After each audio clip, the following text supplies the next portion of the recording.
Muy buenas tardes a todos, bienvenidos a Tarde A24, bienvenidos a MMD. Ya estamos arrancando con todo la tarde. En un ratito vamos a estar con Clara Salguero, que nos va a contar qué está pasando con el bono de emergencia, que se empieza a cobrar desde el día de hoy. Atención porque se acredita por CBU, pero ya hay movimiento en cajeros automáticos, porque hay 8 millones de personas que van a cobrar el bono a partir del día de hoy, las 9.000 pesos, porque en realidad son 18.000 pesos en 2 cuotas, 9.000 ahora en mayo, otros 9.000 en junio. Así que vamos a estar viendo qué está pasando con eso. Hay gente que dice que los rechazaron por distintas incompatibilidades, vamos a repasar también eso.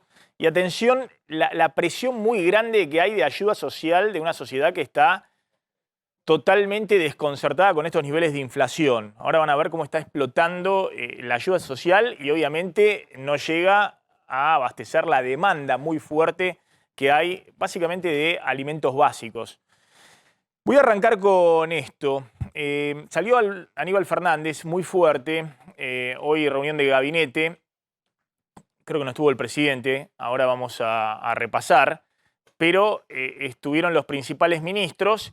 Y Aníbal Fernández dijo esto: el que no esté de acuerdo con esta situación se tiene que ir. Un mensaje para cerrar filas para lo que viene.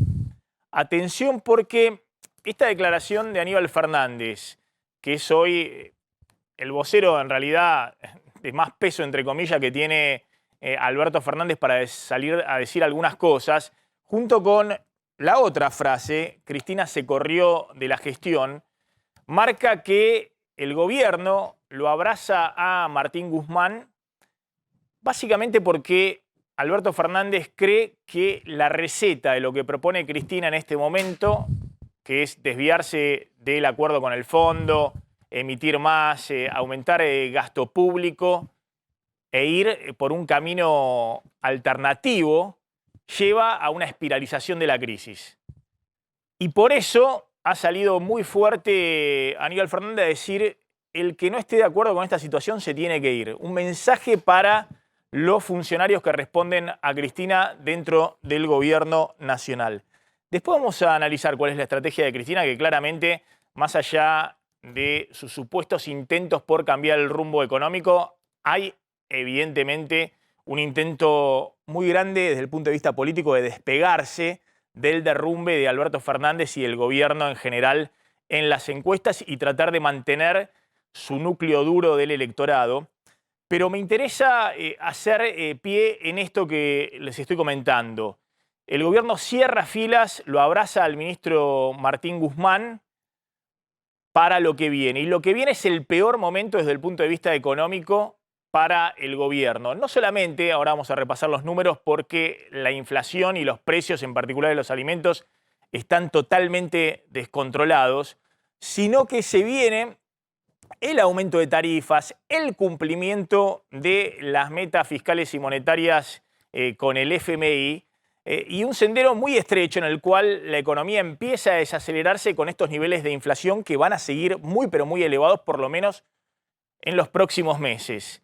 E insisto, para transitar ese camino, Alberto Fernández no tiene otra que respaldar a Martín Guzmán, a su ministro de Economía, con la creencia de que es la única alternativa que tiene, porque la receta de Cristina lo llevaría en este momento a un estallido, a detonar directamente las crisis y a espiralizarla.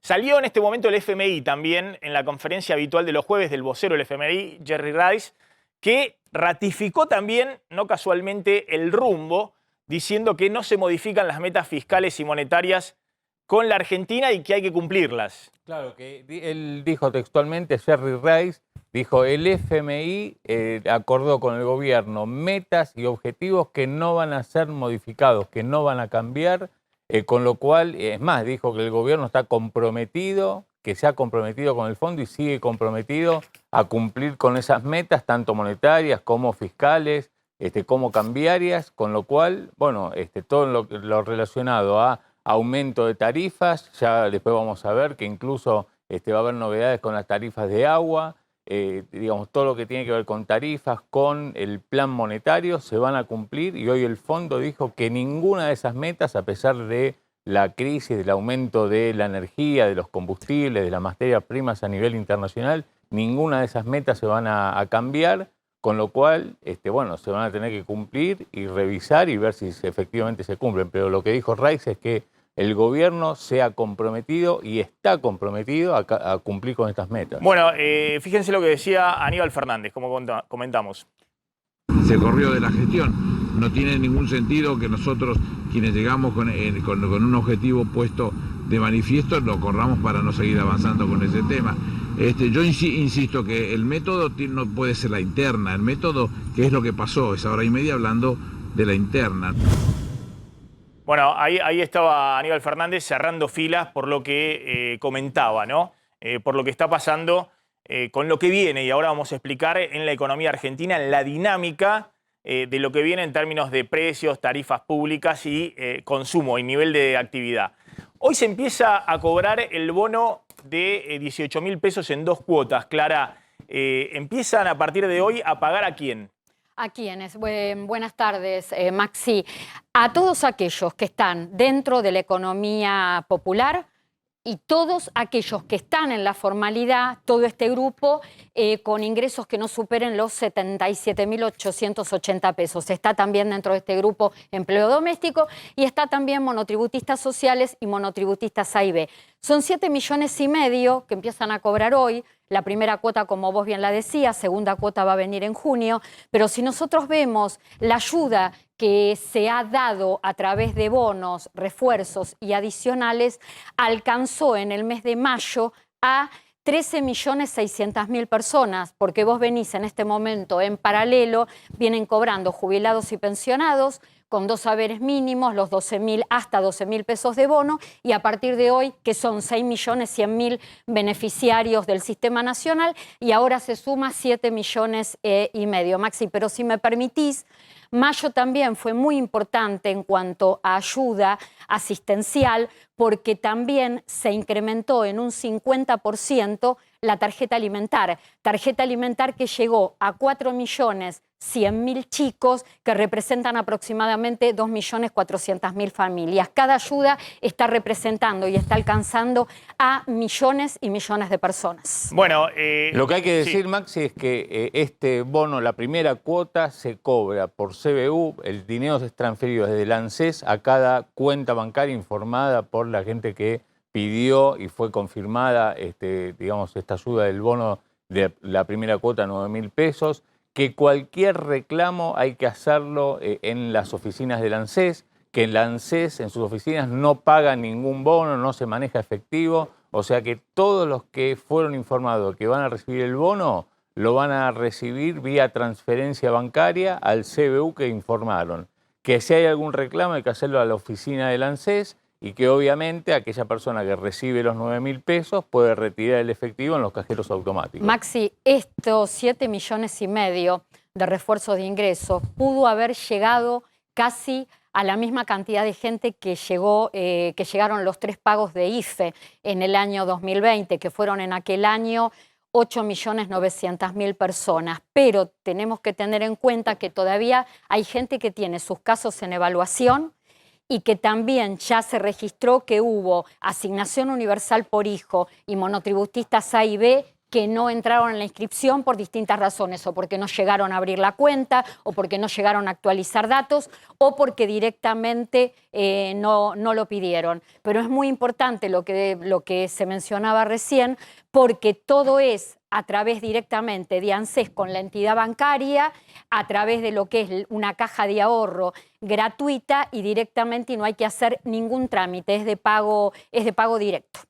Y ahí hubo varios casos de gente que reclamaba, que por ejemplo nos llegó a nosotros, reclamos de gente que había informado una obra social, que un matrimonio, por ejemplo, que uno de los adultos justamente tenía una obra social porque trabajaba en blanco, pero el otro adulto que había hecho el trámite ante el ANSES porque era un trabajador en negro o estaba desempleado, fue rechazado porque su esposo o su mujer tenía una obra social, y lo que habían dicho desde el ANSES era que tenía una prepaga, y como era una condición no tener una prepaga para recibir el bono, bueno, entonces la gente, que a pesar de decir que no tenía una prepaga y tenía una obra social y había quedado afuera, bueno, la posibilidad que tiene es de hacer un reclamo en la oficina del ANSES.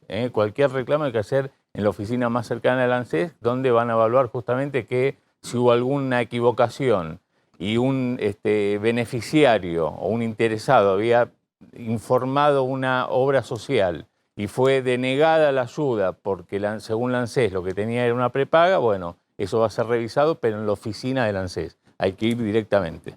El refuerzo de ingresos está demostrando que la situación social sigue muy crítica porque te lo marca la diferencia que hubo con el IFE en su momento, en el año 2020, para ingresar al IFE, para poder aprobar y cobrar este refuerzo de 10.000 pesos, se tomaba, si bien el trámite era individual, se tomaba ingreso familiar.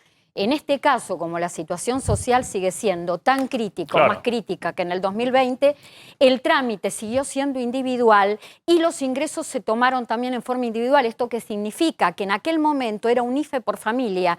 Ahora, 1, 2 o 3 integrantes de una misma familia pueden estar cobrando a partir de hoy el refuerzo de ingresos. Sí, igualmente me decían que había bastantes rechazos si alguien tenía una obra social. Sí. Directamente le rechazaban y por ahí ocurren muchas familias, sobre todo las que se han caído de la clase media, que se enganchan a la obra social sindical de uno de los integrantes y el resto, teniendo como afiliados ahí dentro de la misma obra social, le están rechazando el bono. Es muy importante esto que decís, Maxi, porque no solamente se rechaza a la persona que es titular de esa obra social o de esa prepaga, se rechaza también si sos adherente, es decir, que si estás a cargo de un tercero, no calificás para el pago de 18.000 pesos. A mí lo que me decían desde el ANSES es que en el caso de una familia donde justamente tienen obra social, pero no prepaga, que pueden recibir la ayuda, que si fueron rechazados tienen que ir al ANSES, a la oficina, a hacer el reclamo y a mostrar los papeles que no tienen ninguna prepaga, que tienen en todo caso una obra social. Bueno, esa es la parte de la asistencia, ¿no? Que se pone en funcionamiento y obviamente viene muy, pero muy atrás de la inflación. Después de la tanda vamos a contar efectivamente qué está pasando y por qué el gobierno cierra filas detrás de Guzmán cuando estamos con niveles de inflación arriba del 70% anual. Ahora vamos a repasar los números. Y por qué, de alguna manera, envían el mensaje a la interna del kirchnerismo, a la propia Cristina, que el gobierno va a transitar con Guzmán y con el programa, con el FMI en los próximos meses. Clara, gracias. Como siempre, muy amable. Al contrario. Vamos a la tanda, ya volvemos. Bueno, vamos a repasar rápidamente. Ya está Facundo Nejamsky. Gracias, Facundo, como siempre, por venir. Hoy salió Aníbal Fernández, decía, a cerrar filas dentro del gobierno alrededor de Martín Guzmán y a enviar el mensaje de que el gobierno va por el camino del programa del acuerdo con el fondo y sostiene a Martín Guzmán como ministro de Economía. Ese mensaje, el que no está de acuerdo se tiene que ir, que transmite Aníbal Fernández, lo que apunta es a cerrar filas con lo único que tiene Alberto Fernández, que es su ministro de Economía y el programa con el FMI. Ahora van a ver, porque en el gobierno creen que si hicieran un volantazo como quiere Cristina Fernández de Kirchner, esto derivaría en una espiralización de la crisis, una ampliación de la brecha y detrás de eso una situación inflacionaria mucho peor. Vamos a repasar los números muy fuertes de lo que está ocurriendo con la canasta básica alimentaria y la canasta de la pobreza, para que vean el contexto de lo que está ocurriendo ahora y por qué el gobierno se pone el casco y se prepara para lo peor, digamos, para el peor momento, que son los próximos meses.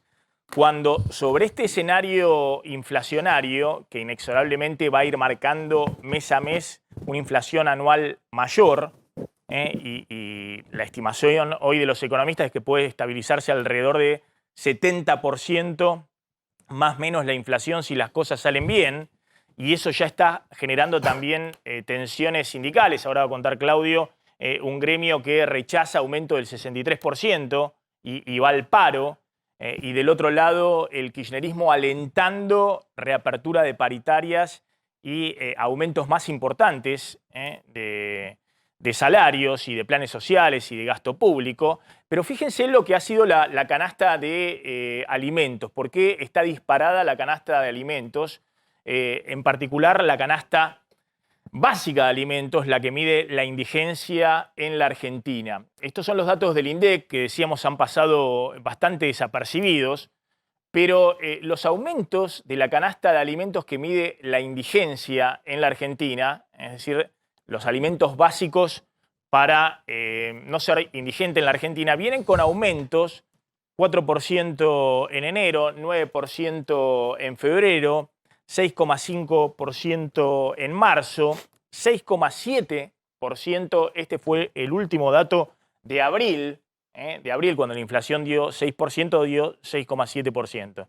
Y esto marca una inflación promedio mensual del 6,6% desde que comenzó el año en alimentos. Si uno anualiza ese dato, da arriba del 100% la inflación de alimentos de la canasta más básica, la canasta de la indigencia, que ya está para una familia tipo, o estaba en realidad el mes pasado, para el INDEC en 42.500 pesos mensuales. Es decir, lo que necesitan una familia tipo matrimonio y 2 hijos para comer lo mínimo indispensable para sobrevivir según el INDEC.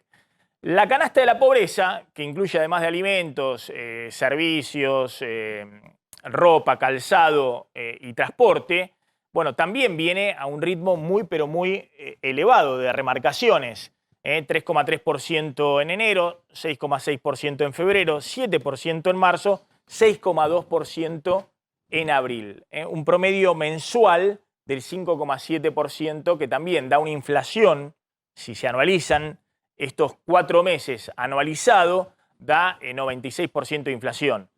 Un ritmo muy, pero muy acelerado que marca que el mes pasado está en 95.000 pesos la canasta de la pobreza para una familia tipo. Este mes, en mayo, ya está arriba de los 100.000 pesos la canasta de la pobreza. En ese contexto, el gobierno tiene una puja política enorme donde Cristina le dice hay que pegar un volantazo porque esto nos licúa la base electoral, la gente no da más y además estamos condenados electoralmente el año que viene. Y Alberto Fernández hoy ratifica el rumbo junto con el FMI diciendo no, seguimos con el programa con el FMI porque si en este momento pegamos un volantazo nos vamos a una espiralización de la crisis. ¿Por qué? Porque fíjense lo que ha pasado con esta aceleración inflacionaria, con el dólar, con tarifas atrasadas y con algunos servicios que vienen atrasados. El aumento de la inflación 12 meses, abril de este año, abril del año pasado, es 58%, el IPC, el índice de precio al consumidor, pero ojo que la telefonía en Gran Buenos Aires, Ciudad de Gran Buenos Aires, aumentó 35%, muy por detrás de la inflación, regulada por el gobierno. Las tarifas públicas, luz y gas, aumentaron 32%, según los datos del INDEC en Gran Buenos Aires, y sobre todo el dólar, aumentó en el último año, el dólar oficial, solo 25%. ¿Qué es lo que está requiriendo ahora el FMI? Bueno, soltá estas anclas, es decir, de alguna manera acomodá estos precios relativos porque la inflación del 58 en abril es mentirosa. Y por eso todos están estimando para el resto del año, si las cosas salen bien y se sueltan estas anclas, una inflación del 70%. Después tenés precios que van arriba del 58, el tema de alimentos 62, el tema de textiles, calzado, restaurantes, autos, arriba del 75-80%, es decir, una economía que tiene los precios descontrolados. En este contexto, el gobierno no puede poner las anclas que ponía hasta el año pasado, que eran justamente el dólar oficial, que el FMI te dice ahora tiene que ir al 4% mensual, la suba de tarifas, que venía totalmente pisada y ya hubo un aumento en marzo y tiene que haber ahora otro aumento en junio para acotar la cuenta de subsidios, que también está descontrolada, y tratar de encuadrarse dentro del déficit fiscal que se acordó con el FMI. Bueno, combustibles que están aumentando, es decir, viene una dinámica donde no se le puede poner un ancla a la inflación, o por lo menos un ancla tradicional, el ancla que ponía siempre el kirchnerismo, que era frenemos el dólar, que es lo que quiere también en este momento Cristina, no aumentemos las tarifas de servicios públicos, démosle la emisión y tratemos de compensar a la gente que está quedando atrás de la inflación. Lo que cree Guzmán y Alberto Fernández, que eso lleva a la crisis total, es decir, que la Argentina termina en una espiralización de tipo de cambio e inflación, y lo que nos parece hoy elevadísimo, que es 70%, si atravesamos ese camino, dice el ministro de Economía, va a parecer bajo, porque la Argentina va a otro régimen inflacionario, 3 dígitos, arriba del 100% o cualquier cosa, si estalla la brecha cambiaria y se desanclan totalmente las expectativas. Es decir, la idea de que estalló totalmente el programa económico en curso. Ahora, uno se pregunta si hay algún ancla para que, como quiere Guzmán y Alberto Fernández, de alguna manera la inflación se estabilice. Y si con inflación del 70% se puede crecer o no se puede crecer este año, si la economía pega la vuelta y entra directamente en un escenario recesivo. Nosotros contamos que, por ejemplo, Martín Redrado, que está siendo muy consultado por parte del gobierno, Alberto Fernández, se reunió el otro día con Sergio Massa y demás, dice para este año 70% de inflación y 2% de crecimiento. 2% de crecimiento para este año es una recesión importante en la segunda parte del año. ¿Por qué?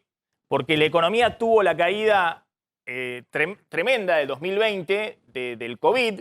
En algún momento en abril, cuando se cerró todo, cayó 25% la economía, pero en promedio, después cuando se abrió empezó a recuperar, en promedio en 2020 cayó 9,9% la economía. Después el año pasado siguió recuperándose y en promedio creció 10,3%, recuperó toda la caída de COVID y como quedó acá arriba la economía, es decir, que venía en diciembre ya creciendo, hoy se va a dar el dato de marzo, tenemos datos hasta febrero nomás, si se congela, si se estanca el nivel de actividad acá arriba, igualmente estadísticamente la economía va a crecer 5% respecto al promedio, que era el promedio del año pasado. Si Redrado está diciendo que este año la economía va a crecer solo 2%, es que está previendo que en algún momento empieza de nuevo para abajo. Es decir, que por la caída del consumo, fundamentalmente, de los salarios quedando muy atrás de la inflación, empieza a pegar la vuelta a la economía y terminamos nuevamente en una economía que va en un escenario recesivo, más allá de que el número termine dando 2%. Guzmán dice no, dice este año vamos a crecer 5%, piensa que la economía se va a desacelerar, pero que no va a caer en recesión. Bueno, sin duda la diferencia entre que ocurra uno u otro escenario es cuál va a ser la nueva ancla de expectativas, dónde va a estar, de alguna manera, lo que evite que esta economía vaya a una espiralización de la crisis. El gobierno dice está en el acuerdo con el FMI para que se cumplan las metas de reserva, acumular dólares en el Banco Central, tener controlada la emisión fiscal y tratar de achicar el déficit fiscal y tratar de generar credibilidad alrededor de ese programa económico. Pero claro, es muy difícil si estás en medio de la interna Cristina Alberto Fernández, y la pregunta ahora lo vamos a ver con Nehamsky, si es un despegue simplemente político de Cristina para preservar su capital político o es una ruptura total, donde lo que amenazó hoy Aníbal Fernández de el que no le gusta que se vaya es un anticipo de que se viene una ruptura mayor, que obviamente generaría todavía mucho más ruido político. Y el propio Guzmán reconoce que eso está impactando en las expectativas, es decir, en la presión sobre el dólar y en la aceleración inflacionaria o las remarcaciones por las dudas de que pueda pasar cualquier cosa. Y también el escenario oposición, ¿qué viene después? Porque Cristina terminó su gobierno en 2015 con la ayuda de que había un escenario muy favorable de quién venía después. En aquel momento se pensaba que ya fuera tanto Macri, Alberto Fernández, Daniel Scioli o Sergio Massa, que iban a tratar de ordenar la economía y había mucha expectativa en los agentes económicos, en el mercado, de que la cosa mejorara. Y eso le permitió en el último año de gestión al gobierno de Cristina que no se desbandara todo, ¿no? Anclar las expectativas. Ahora hay una incertidumbre enorme de cuál es el escenario también para el año que viene. Pero claramente la señal que dio hoy el gobierno es cerramos filas alrededor de Martín Guzmán, al que no le gusta que se vaya. Y básicamente porque tienen que instrumentar dentro de 2 semanas ya el aumento de tarifas de servicios públicos, de luz y gas, con una economía que viene en este régimen inflacionario. Y que obviamente eso va a significar para distintos sectores, sobre todo para un sector de clase media, una pérdida de poder adquisitivo adicional. ¿Querías agregar algo? Claro que el hecho de que el gobierno cierre filas alrededor de Guzmán, en la práctica tiene determinaciones muy concretas. Una es la que comentamos ayer, que Guzmán dice no se van a subir las retenciones, es una decisión política del presidente y acá lo que dice el presidente se va a cumplir. Y número dos, un reclamo también del lado del kirchnerismo es, si por ejemplo la carne o los alimentos están subiendo de precio por arriba del promedio, bueno, hay que tomar medidas urgentes. ¿Cuáles medidas? Por ejemplo, cerrar las exportaciones de carne o cerrar las exportaciones de trigo, como acaba de hacer India, para moderar las subas en el mercado interno. ¿Y qué dice Guzmán? ¿Qué dijo Guzmán? Acá necesitamos los dólares para las reservas, acá hay que juntar dólares para el Banco Central, acá no se va a cerrar ninguna exportación. Sí, entonces, y además también hay una percepción política, tanto de Alberto Fernández como de Julián Domínguez, de que no hay ningún espacio político del gobierno de abrir un frente de conflicto total en este momento con el campo, dada la fragilidad política que hoy tiene Alberto Fernández. Seguramente un gesto donde vamos a poder despejar esta incógnita que vos decías recién, que tiene que ver con si el Frente de Todos va a seguir abriendo esa grieta interna que tiene o van a tratar de cerrar filas. Se dice en Casa Rosada que el presidente va a dar un discurso mañana convocando a la unidad del Frente de Todos. Un discurso para tratar de cerrar filas y empezar a zanjar esta interna que ya lleva varios meses y muy recalentada. Esto fue lo que surgió de la reunión de gabinete de hoy, porque Mansur le pidió a todos los ministros que vayan mañana a un acto que se va a hacer en Esteban Echeverría, organizado por la UOCRA, y les pidió que vayan todos, esperan unas 20.000 personas, y se adelantó que el discurso del presidente iría en el sentido de la unidad. Obviamente en este sentido que vos marcás, abroquelándose todos detrás del plan económico de Guzmán y del acuerdo con el fondo. Pero la idea es tratar de que se cierren filas mañana. Bueno, fíjense en esta dinámica, por eso es tan importante hoy la señal que envía Alberto Fernández. Ahora le voy a preguntar a Facundo Nescamski, yo creo que en una situación de debilidad total, pero total. Los únicos que hoy apoyan a Guzmán y a Alberto Fernández es el FMI, el establishment económico, con la idea de que si se va Guzmán puede venir algo peor. Y el interrogante, si detrás está también la CGT, están los gobernadores, están algunos intendentes, o si, viendo las encuestas, ese apoyo que tenía Alberto Fernández hasta ahora, cuando Cristina haga así, como Thanos, no sé si vieron la película de Marvel, es decir, cuando Cristina diga yo armo por este lado, se le corre todo, digamos, porque, como ha ocurrido tantas veces, nadie se quiere enfrentar en sus territorios a Cristina. Nadie quiere que Cristina, que tiene los votos del Frente de Todo, le abra una lista alternativa. Pero ahora va a contar también, Candelaria, qué está pasando con los reclamos desde el punto de vista salarial y de mayor asistencia, porque salió con todo Pablo Moyano a decir por qué hay nada más que 2 millones de planes sociales, por qué no aumentamos fuertemente eso y por qué está congelado la asistencia de los planes sociales. Y hay algunos sindicatos que están rechazando 63% de aumento.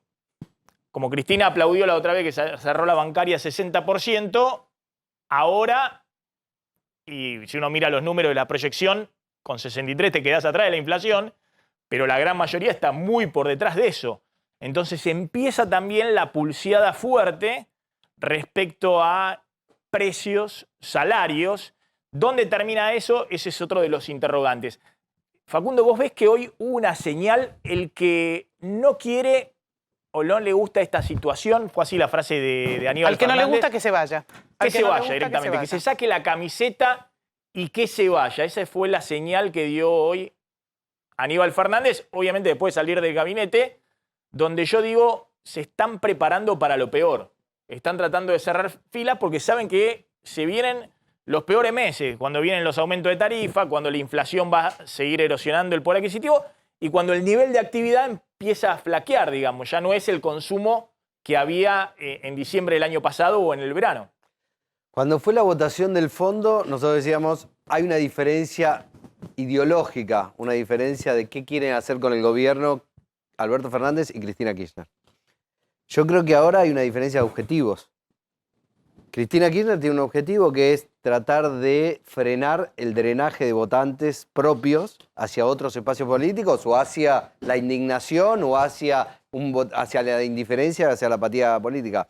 Creo que el presidente Fernández, el objetivo que tiene es llegar al final de su mandato. Entonces, en esa diferencia de objetivos, lo que hacen es distinto. El lugar en el que se sitúa Cristina es el lugar de la demanda. Es el lugar de la demanda permanente, que lo hace ella, a través de ella o a través de otros actores, digamos, contribuye al proceso inflacionario de alguna manera, ¿no? Es decir, la inflación no es solo precios, sino que también es una inflación de demandas, vos lo estás señalando. Es decir, ya los sindicatos no se conforman con 60, 63, empiezan a pedir más, y es un lógico reclamo, porque cada punto que ellos pierden respecto a la inflación, sus asalariados o sus afiliados pierden capacidad adquisitiva de sus ingresos. Entonces, el objetivo de Cristina es cómo conserva la mayor cantidad de su núcleo duro y no lo pierde. El objetivo de Alberto Fernández no es electoral. En el medio, y es lo que vos estás diciendo, vemos el movimiento del peronismo. ¿Qué me parece a mí? ¿Cómo hay que interpretar el movimiento del peronismo? Es un peronismo que de alguna manera intenta pararse frente al kirchnerismo. No digo que lo vaya a lograr, que son gobernadores, que son la CGT, que encuentran que la manera de pararse hoy es sostener el gobierno de Alberto Fernández. Sostenerlo hasta donde pueden. Porque nunca el peronismo hasta ahora tuvo la oportunidad de pararse frente a Cristina desde el gobierno. Siempre o estaba Cristina gobernando, caso Massa 2013, o estaban ambos en la oposición, caso Florencio Randazzo 2017. Esta es la primera vez que lo hacen desde el gobierno. Entonces, puede ser que sea un momento de transición, de un trasvasamiento que todavía nunca se pudo dar de un liderazgo de Cristina hacia otro, o no. Esperamos un segundito. Engancho esto con lo que vos estás diciendo. La encuesta que mostraba Sinopsis esta semana muestra que Cristina está de alguna manera despegándose del derrumbe de la imagen de Alberto Fernández. ¿Coincide un poco con lo que vos estás viendo? Es decir, que Alberto Fernández está en 20 de imagen positiva, Cristina conserva 28,6, 29% de imagen positiva. Es decir, que lo que compartían empieza a encogerse, digamos, ¿no? Alberto Fernández empieza a quedar con un chiquitito muy chiquito propio, que verdaderamente antes de llegar al poder ni siquiera tenía. Y la pregunta es si Cristina se quiere, bueno, que dividir bienes, ¿no? En un divorcio, ¿viste? Vos te llevas esto, yo me quedo con lo otro. Lo que pasa es que Cristina considera que los bienes gananciales son todos de ella. Es que no son gananciales. No son gananciales, es como, esas venían de antes. Es como el acuerdo prenupcial, claro, digamos. Todo esto era mío, dice Cristina, todo esto era mío. Cristina lo que le está reclamando... Vos compartiste algo que nunca tuviste. Nosotros tenemos ahora te lo estoy sacando. Números parecidos a los de Lucas Romero, de Sinopsis, bueno, que están dando más o menos todo lo mismo. Obviamente que la imagen del presidente cae más que la de la vicepresidenta. Ella es mucho más fuerte entre sus votantes. ¿Por qué? Porque vamos a los orígenes. Pero además estos votantes propios de Cristina empiezan a considerar cada vez peor a Alberto Fernández. Y lo ven, con una crítica tan feroz como la que hace Cristina a Alberto Fernández. Pero y aparte ven con simpatía que Cristina se le pare.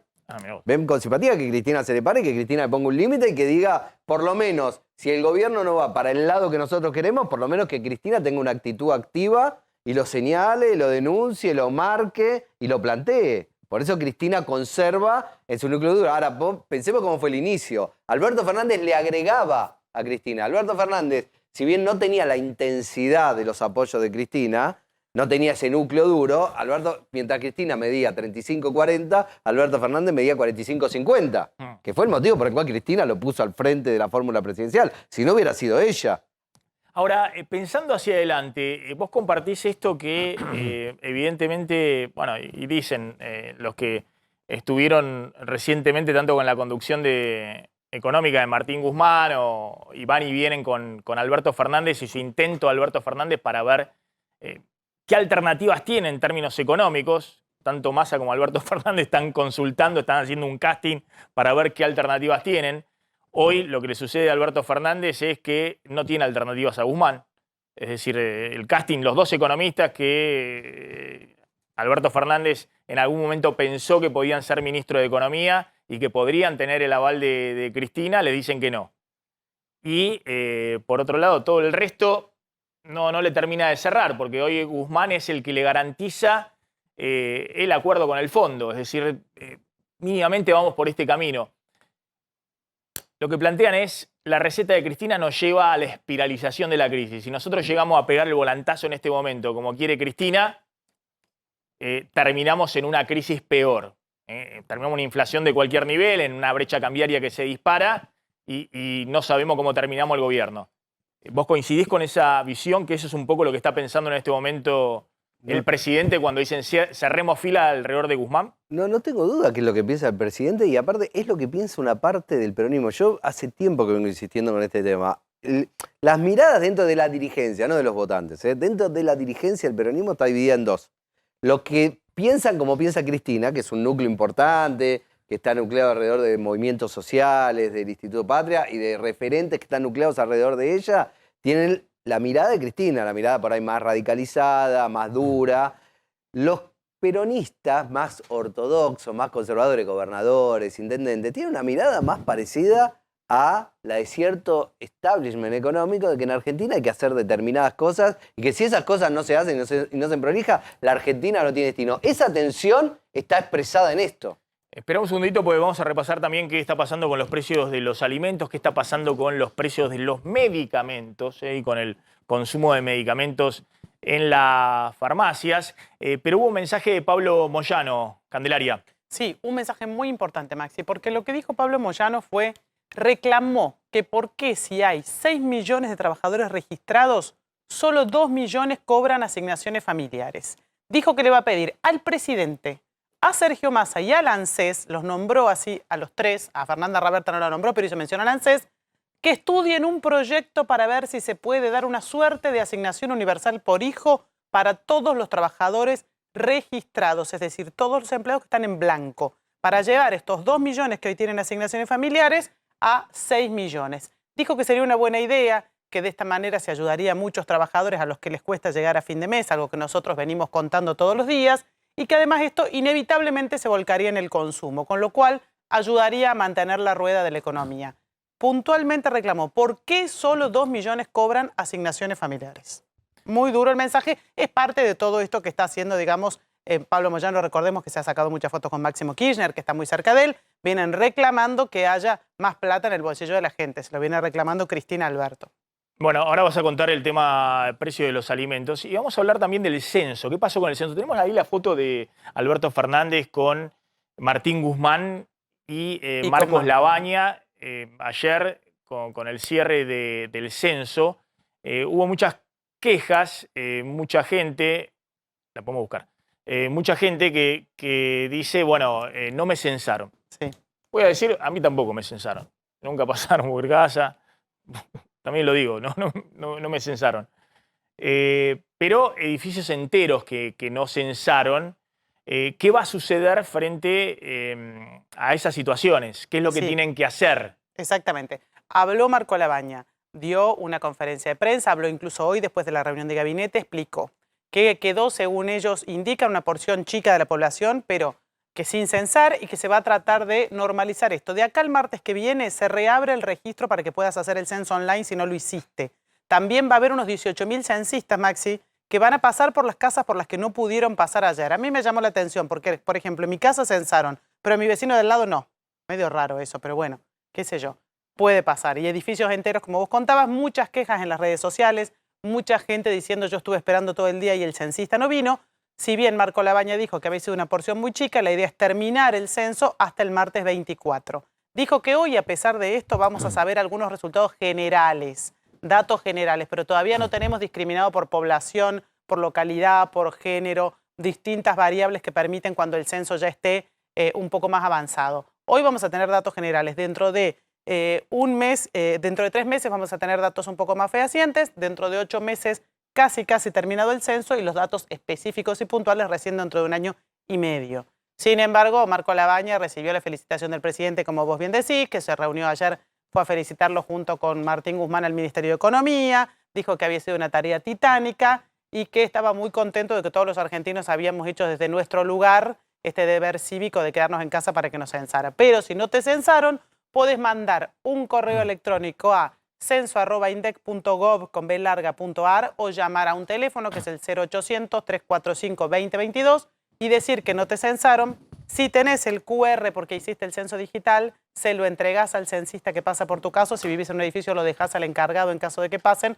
Hay tiempo hasta el 24 para que estos 18.000 censistas, que es nada, ¿no? Porque tuvimos 652.000 personas en la calle censando ayer. Van a quedar 18.000 solamente para terminar este remanente del censo de acá al martes 24. Veremos cómo se completa. ¿Qué está pasando con los precios de los medicamentos? Porque hay informaciones encontradas. ¿El INDEC qué marca con los precios de los medicamentos? Último año 56,3%. Últimos 12 meses, aumento de medicamentos 56,3%. Ahora, cuando hay, digamos, distintas entidades farmacéuticas que hacen sus propias consultas, les da, bueno, que los medicamentos más vendidos están por arriba de este 56%. Pasa que en el 56% está incluido todos los medicamentos, digamos, del PAMI, los que se venden por PAMI, que esos están regulados, esos aumentan a razón de 3% mensual, y si la inflación es superior al 3%, que es lo que vino pasando, los precios de los medicamentos del PAMI aumentan el 0,8% de la diferencia. Es decir, están regulados, pero el Claro. resto, decir, los medicamentos libres Y los más vendidos tienen que dentro estar del libro, aumentando más para que den el Claro. promedio 56%, Y claro. más o menos en línea con la inflación, un par de puntos por debajo de la inflación. Vamos a consultar con un farmacéutico. Está en comunicación Héctor Milanesi. ¿Qué tal? ¿Cómo está, Milanesi? Bueno, ¿qué está pasando con los precios de los medicamentos? Yo cada vez que voy a la farmacia veo los precios, no comprando, obviamente, a través del PAMI, pero veo precios que vuelan, digamos. Incluso algunos bastante por arriba de la inflación. Pero, ¿qué está sucediendo? ¿Qué tal? Buenas tardes, Maxi, ¿cómo están? Realmente los medicamentos están aumentando. El anterior locutor comentó un valor. Nosotros tenemos un estadista, más o menos la estadística de sobre 40.000 productos, lo sacamos de Alfabeta, que es nuestro servidor. Sobre 17.000 productos tenemos un aumento interanual del 54,16, unos puntos por debajo a lo que comentó. Es muy interesante lo que comentaron, o sea, sé que no tenés PAMI, por ejemplo, pero ustedes tienen que pensar que de 1 de cada 3 recetas de venta bajo receta, ¿no? Son del PAMI. O sea, el 33% del mercado del medicamento es del PAMI. ¿Bien? Y tenemos que pensar también que es el 10% de esa población. Ahora, lo que comentaba es muy interesante porque los que más aumentaron en este lapso, podemos hablar mensual, semanal, quincenal, como quieran, pero vamos a hablar anual. Los que más aumentaron son los medicamentos de venta libres, o sea, los que no se necesitan recetas para la dispensación. Esos medicamentos principalmente se incrementaron por 2 razones. Por la pandemia. ¿Qué tipo de medicamentos, por ejemplo? ¿Qué tipo de medicamentos? Y los medicamentos, principalmente son los medicamentos que se utilizan a primera línea para obesidad, para insomnio, que se usaba mucho la melatonina, son medicamentos para la digestión, y hay muchos medicamentos que pasaron de venta bajo receta a venta libre, y también eso influyó mucho porque hay mucha publicidad de esa medicación, entonces la gente... Perdón, el ibuprofeno, el paracetamol, todo eso, ¿a qué ritmo de aumentos vienen? Principalmente el paracetamol, porque es de venta, el de 500 miligramos, es de venta libre, así que sí, un incremento, por ejemplo, en los últimos 90 días del 17,37%. ¿Y en el último año? ¿Y en el último año? Todo esto, ¿Y en el último año? En el último año, más o menos en promedio, los de venta libre tuvieron un 54%. Bueno, más o menos en línea con lo que es la inflación general, incluso un poco por debajo. Justamente, vienen ligados por debajo de la inflación. Y lo importante de todo esto, que también que ustedes también los tienen que saber, hay medicamentos, por ejemplo, de venta bajo receta, ¿bien? Esos medicamentos, por ejemplo, entre enero y mayo aumentaron solamente un 23,20%. Pero acá el punto de... ahí están en línea con la inflación, digamos, ¿no? Fue 23% la inflación los primeros 4 meses. Sí. Por eso están justamente en línea. Pero lo importante de esto, que es lo del PAMI y principalmente también de las obras sociales y prepagas, ¿no? es que, por ejemplo, en el PAMI nosotros tenemos un precio de lista, pero tenemos un precio de venta PAMI. Esa diferencia es del 40%. Es decir, que mientras el aumento del medicamento en las prepagas, digamos, y en las obras sociales comunes es de un 200 y pico por ciento en los últimos 2 años, en el PAMI es del 155. ¿Qué quiere decir que eso? Que esa es la diferencia que paga el PAMI, ¿bien?, por intermedio nuestro y de los laboratorios, entre la brecha que hay entre el precio público y el precio PAMI. Le hago una última Lo pregunta. mismo- ¿Cómo viene el, Sí, cómo viene el decime. consumo de El medicamentos? consumo en general en los medicamentos crónicos viene subiendo. O sea, se supone que post pandemia la gente se está atendiendo más. Que no se atendía un durante la montón de pandemia. mecanismos. Claro, que no hacía, Claro. o sea, se atendía virtualmente y bueno, pero a este momento había un aumento. Y Es hay muy importante también lo que... faltantes. Sí. Hay faltantes milaneses, porque en algún momento Hay salieron de... faltantes de medicamentos, hay algunos que están, principalmente los faltantes importantes son porque hubo cambio de laboratorios, pasaron de un laboratorio al otro y todavía no salieron no llegaron a las droguerías. Y después hay faltantes que son de uso masivo, digamos, que también están en falta. Hay un gran número de medicamentos en falta. Milanesi, gracias. Es muy importante también, bueno, gracias a ustedes por la me quería invitación, acotar algo. muy Decía, amable. Quería agregar algo, que el Ministerio de Salud de la Nación puso el precio de referencia, que es muy importante, que el médico sí o sí tendría que prescribir siempre por nombre genérico, y de esa manera podría hacer que el afiliado o el paciente consuma el medicento, tenga acceso al medicamento. sí, mucho eso más ocurre en la económico. Argentina Eso hace es muy cuántos importante. años. ¿Hace cuántos años que ocurre eso en la Argentina? Y así, desde la época de Ginés, del 2000, pero realmente no se está utilizando como corresponde. Entonces, está bien. el acceso es más difícil. Y la prescripción que se haga por genérico es lo ideal y es lo que Bien. tiene que cumplir la ley. Bien. Milanesi, gracias. Ahí estaba el tema un farmacias, gusto, medicamentos y demás, ¿no? Hay otras entidades farmacéuticas que dicen que los precios están aumentando más. Y claro, alrededor del 70%, sobre todo esta canasta de medicamentos más utilizados. Y después tenés toda una cuestión de estacional, que por ejemplo los jarabes, digamos, para la tos, o digamos que cuando viene esta época se vende más que en otros momentos, pero y también aumentan más de precios que lo que vino aumentando, por ejemplo, Claro, todo durante viene el un verano. ritmo también bueno, cuando hablamos de 54%, está aumentando un poquito menos Claro. que la inflación, ¿no? Algunos 70%, bueno, un poco más de la inflación, todo va corriendo a esos niveles, ¿no? Vamos a ir a la tanda. Cuando volvamos vamos a enfocar en este tema, lo que ha ocurrido en las últimas horas, ¿no? Donde por un lado salen muy fuerte, ¿papel? ¿Qué cosa, papel? ¿Papel? Bueno, ¿y vos de qué vas a hablar? Vamos a hablar de los precios, porque tuvimos en el último año aumentos de alimentos que más que se duplicaron, que aumentaron más del 100%, y una inflación que en la primera quincena de mayo, en contra de lo que dijo Martín Guzmán, o incluso de lo que prometió, los precios, sobre todo los alimentos, se vienen acelerando, no desacelerando. Bueno, imágenes, ¿no?, que se ven en la reunión de gabinete hoy, cuando salieron todos a cerrar filas. Sí. En la reunión de gabinete, lo que decíamos, ¿no? Dar el mensaje de el que no está de acuerdo con el rumbo se tiene que ir, lo que dijo Aníbal Fernández.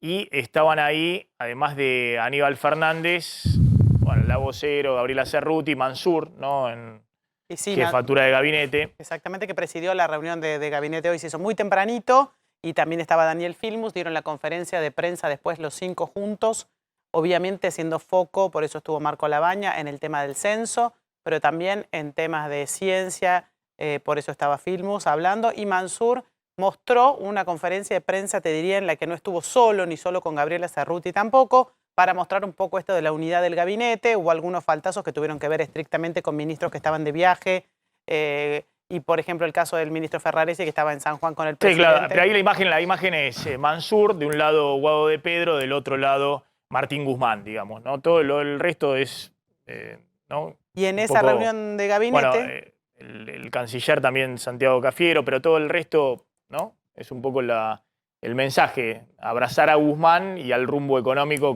con el FMI. El único interrogante ahí es Guado de Pedro. Claro, en el sentido, ¿qué hace el en el ministro del sentido si Interior? expresa, su presencia ahí expresa, o digamos, un sostenimiento de la unidad más allá de las diferencias que puede haber entre el presidente y su vicepresidenta, o si en realidad expresa también de alguna manera cierta movida personal que tiene que ver con un dirigente que está asociado al kirchnerismo más clásico, por decirlo de alguna manera, incluso, bueno, a la cámpora, pero que tiene una mirada más amigable con el peronismo tradicional, ¿no? Y con los factores de poder. Intenta mantener. Espera un segundito, ahora vamos a profundizar el tema. Está Leo Godoy en la calle. A ver, Leo, en Belgrano. ¿Qué tal, Maxi? ¿Cómo estás? Estamos aquí en Amenábar, al 1870, en este edificio que tiene 44 unidades. En el día de ayer, mucha de la gente se quedó esperando el momento en que pase el censista, que finalmente nunca llegó. Solamente vino un censista que relevó todo lo que había en el primer piso, en las primeras 4 unidades, y después todo el resto quedó sin censar. Por eso algunos de los vecinos obviamente están enojados, se quedaron con todo preparado para entregarle o de forma virtual, o algunos no pudieron hacerlas de forma virtual y estaban preparados para responder a las preguntas, pero bueno, nadie pasó por el resto de las 40 viviendas. Por eso estamos acá con Susana. Susana es una de las que se quedó con su código en la mano y bueno, ella te va a contar los detalles de por qué está tan enojada que en un día tan importante finalmente quedó en la espera. Hola, ¿qué tal? Maxi, buenos días. Bueno, sí, estoy realmente ofendida y enojada por el maltrato para con la gente. Estuvimos todo el día acá, desde las 8 de la mañana hasta las 6 de la tarde a la espera, y solamente pasó a las 8:30 de la mañana un censista que hizo solamente encargado y primer piso. A las 5:30 de la tarde me voy al colegio donde distribuyen a los censistas a preguntar qué pasa, que no vinieron por mi edificio, y me dicen que seguramente algún censista se tomó franco, no vino. Pero que no me preocupe, que ya sea hoy o mañana alguien iba a aparecer. Bueno. Yo lo hice en forma virtual, pero hay mucha gente que no lo hizo en forma virtual porque hay gente mayor y no pueden esperar porque tienen que trabajar. Te está escuchando, Maxi, ¿eh? Claro, Susana, sí, hay varios casos, ¿no? de edificios donde no pasaron los censistas o pasaron y relevaron unos pocos departamentos y después se fueron. No les dieron ninguna comunicación de qué es lo que tenían que hacer en este caso. No, yo llamé hoy al 0800-345-2022, muy maltratada por la gente que me atendió en la línea y realmente me dice, identifíquese. Le digo, yo estoy hablando realmente por mis propietarios o por mis vecinos, porque yo lo pude hacer telefónicamente. Yo tengo mi código y tengo el censo realizado, pero hay gente muy mayor que no lo puede hacer. Entonces me dice, identifíquese igual, me identifiqué, me dice, deme el número de código, le di los 6 dígitos. Entonces me dice, bueno, ¿y ahora a usted qué le pasa? Le digo, bueno, que hay gente que no ha podido, perdió todo su día, quedó encerrada y no fue censada. Exactamente. No, y además que hay mucha gente que se queja porque son comerciantes que tuvieron sus negocios cerrados y además no censaron al dueño del negocio. Quería preguntarle a Susana, ¿le dijeron que ya es válido teniendo el código y habiendo hecho el trámite del censo digital y habiendo hecho el llamado? ¿Igual le dijeron que espere al censista de acá al martes que viene o le dijeron que no va a ir nadie? No, a mí esa información telefónicamente no me la dieron. Yo la vi por América, que decían que el que tenga, quien lo haya hecho online es válido. Y me quedé con esa información, pero por teléfono no me dieron esa información. Sí, porque el titular del INDEC, Marco Labaña, aclaró hoy que van a procesar los datos de todas las personas que hicieron el censo digital y que los van a dar como válidos. Pero también aquellos que no han podido ser censados personalmente y que tampoco hicieron el censo digital pueden recibir la visita de un censista desde aquí hasta el martes que viene. Sí, bueno, pero hay gente que trabaja. Acá no somos todos jubilados. No, Yo claro. estoy porque soy jubilada, pero acá hay gente profesional que trabaja y no va a dejar 5 días de trabajar para esperar a un censista que no cumple. No, claro, por supuesto. Susana, gracias. Esperemos que haya algún tipo de respuesta respecto a esto, pero bueno, Leo Godoy, gracias desde ahí, desde el lugar de lo que ha ocurrido con muchos edificios Con mucho, fíjate que en lo la que ciudad de hizo Buenos Susana, Aires. Susana hizo algo que la verdad que muy informada, fue al colegio donde distribuían los censistas, donde salían los censistas a preguntar. Ayer Marco Labaña, una de las cosas que dijo cuando dio la conferencia de prensa durante el día, mientras se realizaba el censo, le pidió a la población que se quedara en sus casas y que no saliera a perseguir censistas, que nosotros lo pusimos al aire porque mucha gente ansiosa por salir de su casa veía un censista en los alrededores y le decía no me podés censar. Bueno, finalmente igual quedó mucha gente sin censar. Facundo, estamos hablando un poco del escenario. Vos decís, Cristina está buscando despegarse y lo está logrando por lo menos para conservar su caudal, su piso de adhesión, ¿no? De su núcleo duro. Alberto Fernández fija el rumbo porque cree que si no, no termina el gobierno, digamos que termina en una crisis mayor en el corto plazo. Yo decía, una de las anclas también es, bueno, ver qué viene después, cuál es el escenario hacia adelante. Y de alguna manera ese escenario que estaba tan claro, ¿no? Donde se veía hasta ahora las dos coaliciones, la alternancia, Juntos por el Cambio o el Frente de Todos, se redefine con el fenómeno Milei, que aparece, no sé cómo lo tenés vos en las encuestas, pero aparece, vuelvo a la encuesta también de Sinopsis, de alguna manera generándole un problema grande a Juntos por el Cambio, porque está desgajando votantes de Juntos por el Cambio, está llevándose votantes de Juntos por el Cambio, pero por otro lado empieza a haber también alguna filtración de votante típico del Frente de Todos. A ver si podemos ver donde mostramos que, según esta encuesta de Sinopsis, 6 de cada 10 votantes de Juntos por el Cambio tenían una imagen buena o muy buena de Milei y empieza a haber alguna filtración de votantes de Frente de Todos, aunque el votante del núcleo duro, obviamente del kirchnerismo, tiene una imagen muy mala de Milei. A ver, el peronismo sacó al Frente de Todos, lo que era en ese momento el Frente para la Victoria, en el 2015, 37 puntos, con Daniel Scioli, ¿te acordás? A nivel país contra Mauricio Macri. En un contexto que, a mi entender, era mucho mejor que este para ese frente político. Era mucho mejor porque venía de 12 años de la experiencia kirchnerista, en la cual, digamos, las situaciones más complejas en términos económicos era la discusión sobre si la inflación del INDEC o la inflación real, donde la inflación, bueno, la propia Cristina lo reconoció el otro día, hablaba de 35, 40 puntos de inflación como techo y después un promedio de 25 puntos de inflación. Entonces, en ese sentido, es esperable que el peronismo ronde por ahí sus expectativas electorales, como techo.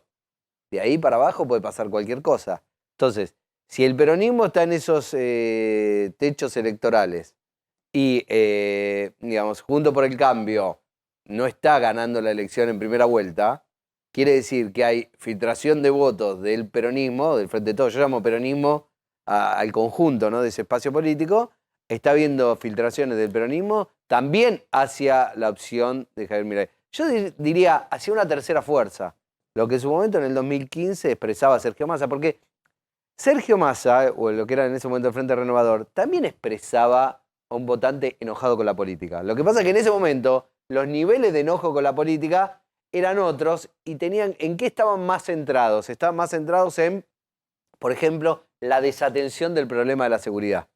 Que Sergio en ese momento lo tenía, ¿te acordás?, como un bastión principal de su gestión, el famoso modelo Tigre y demás. Entonces era una población que no se sentía, digamos, un segmento de la población que no se sentía contenido por las principales propuestas políticas, que no era menor. Recordemos, yo digo me retrotraigo porque tenemos que usar como referencia, que en ese momento Sergio, con el Frente Renovador, sacó el 22% de los votos, que es un montón de votos para una tercera fuerza electoral, pensando que en la Argentina, históricamente, las terceras fuerzas electorales a nivel nacional, en los viejos tiempos, el radicalismo y el peronismo, sacaban 9 puntos, 10 puntos, 11 puntos a lo sumo. Nunca llegaban a esos niveles tan altos. Entonces, digamos, es evidente que si Milei hoy está alrededor de los 20 puntos, está sufriendo drenaje de las dos fuerzas. Ahora, lo que también es cierto, que en términos ideológicos, de discusión política y de debate, incomoda mucho más a Juntos por el Cambio que al Frente de Todos, porque en el Frente de Todos las fisuras ideológicas son de otra índole.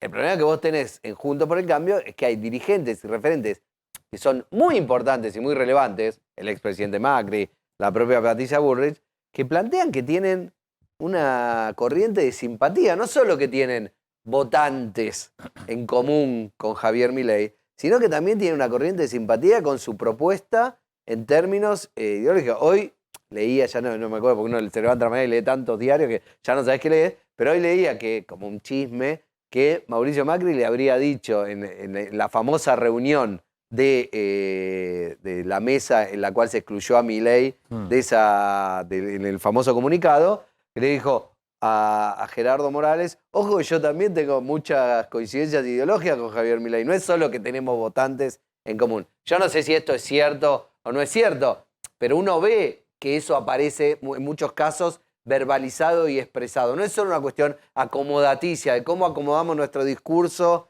a lo que está sucediendo hoy, sino que entonces eso me parece que le genera una tensión, porque mientras no había nada a la derecha de Juntos por el Cambio, es decir, a la derecha de Juntos por el Cambio estaba la pared y no había nada, entonces el radicalismo, todos sentían una cierta comodidad en ese espacio político. Hoy me parece que lo que se empieza a notar es que hay una cierta incomodidad, entonces...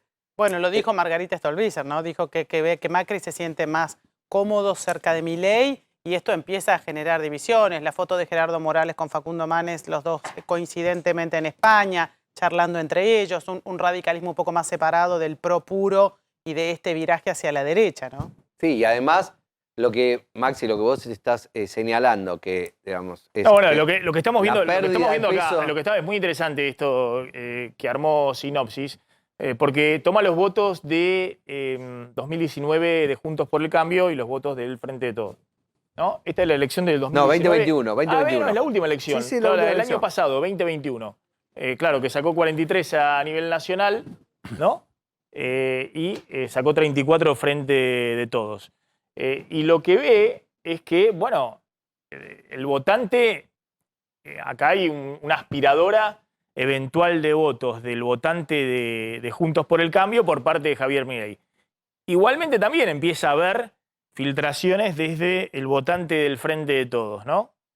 Pero hoy es la preocupación grande de, si se quiere, de Larreta y de Juntos por el Cambio. Como algo que era, si se quiere, un triunfo cantado, incluso si se repetía lo del año pasado, era primera vuelta. Porque el año pasado el oficialismo estaba incluso mejor de lo que está ahora. Pero aparte de una elección legislativa, sacar 43% del voto. En una elección legislativa. Ahora, eso empieza de alguna manera a complicarse si Milei aspira parte de esos votos. Sí, porque aparte desaparece el incentivo a estar todos juntos, que ¿cuál era? El triunfo inevitable del peronismo. Más que el triunfo de Cristina. Cristina, nosotros tenemos la hipótesis de la nueva grieta, que hay dos grietas hoy, que ya no se puede hablar de una sola grieta.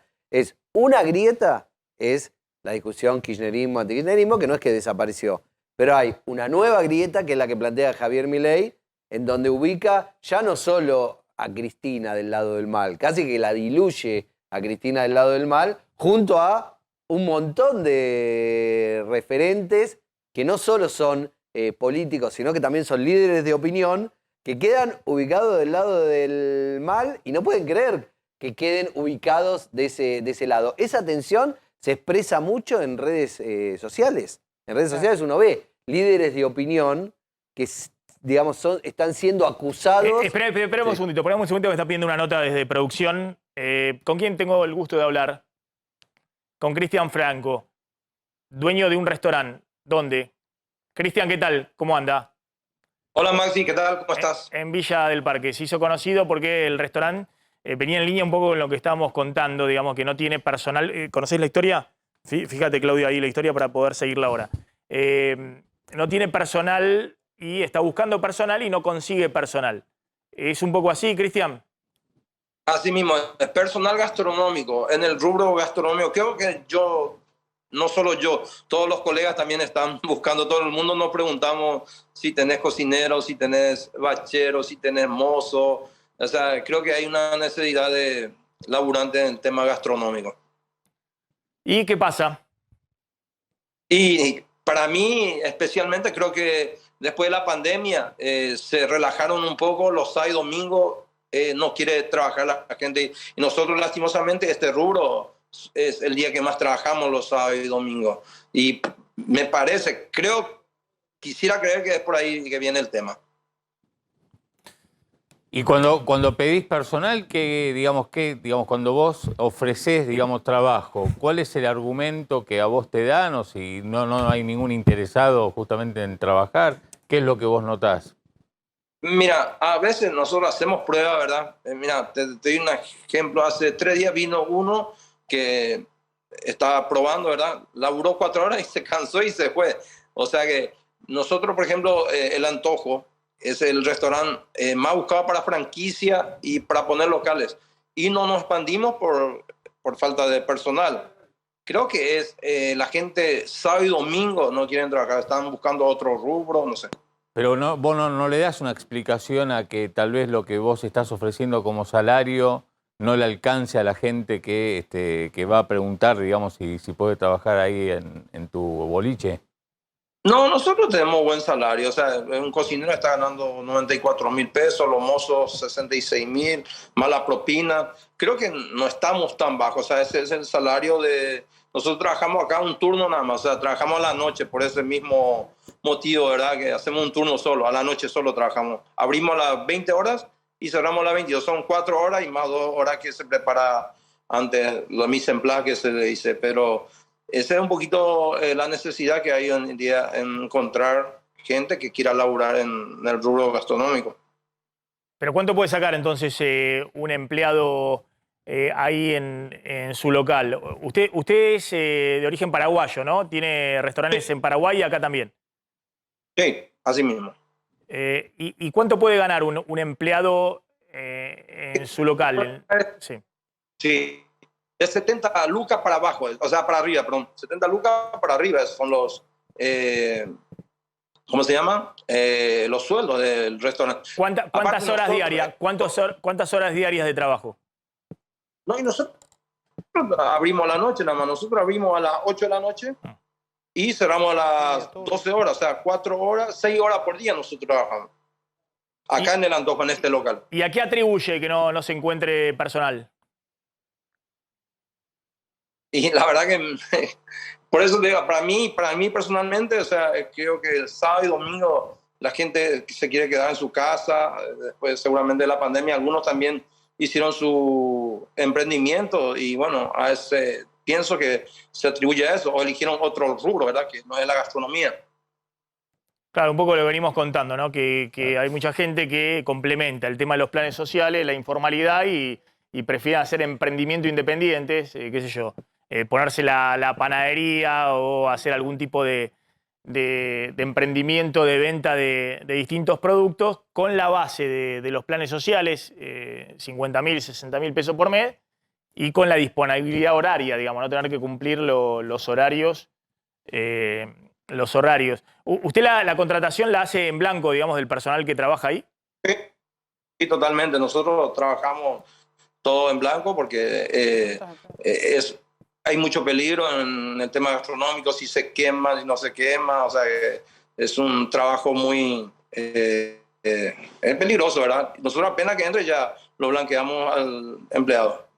Bien, le agradezco, muy amable, ahí interesante. Contá un poquito qué está pasando con los precios. Bueno, los precios que nosotros contábamos que en la segunda semana de mayo vienen acelerándose y que distintas consultoras, todas coinciden en esto, ¿no? En que mayo arrancó con aumentos más fuertes que lo que venía haciendo la última parte de abril, que eso se aceleró en mayo, que la segunda semana de mayo en materia de aumentos de precios de alimentos fue la peor desde el mes de marzo, cuando Alberto Fernández convocó una guerra justamente contra la inflación y eso deparó o derivó en una ola de aumentos que hizo que Roberto Feletti hablara justamente de una gran especulación de las empresas. Bueno, volvimos a estar en un escenario parecido a eso, y esto detectado por distintas consultoras que miden en tiempo real qué está pasando en los supermercados y autoservicios, que la proyección para todo este mes, cuando hablamos de alimentos, hablan de por lo menos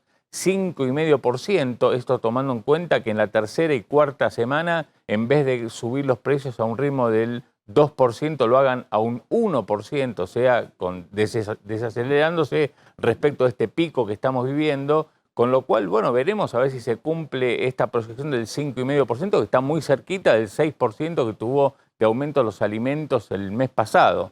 En este contexto, lo que está pasando, y vamos a la otra placa, esto detectado por la consultora Sentia, que mide el nivel de consumo tanto en autoservicios de barrio como en las grandes cadenas de supermercado, lo que están marcando reafirma lo que nosotros venimos hablando acá, que es en autoservicios y almacenes, en la capital federal y en el conurbano, el consumo va para abajo. En abril cayó 4,4% las ventas de unidades de alimentos en autoservicios y almacenes, conurbano y capital federal, mientras que en el interior del país se ve el sentido contrario. Hay un aumento bastante más fuerte, digamos, de lo que venía pasando. El 14,5% aumentó en abril en los distritos del interior, y ahí Sentia, vamos a la próxima placa, da una explicación de por qué hay esta cuestión de por qué existen estas dos sociedades o dos Argentinas. Por un lado,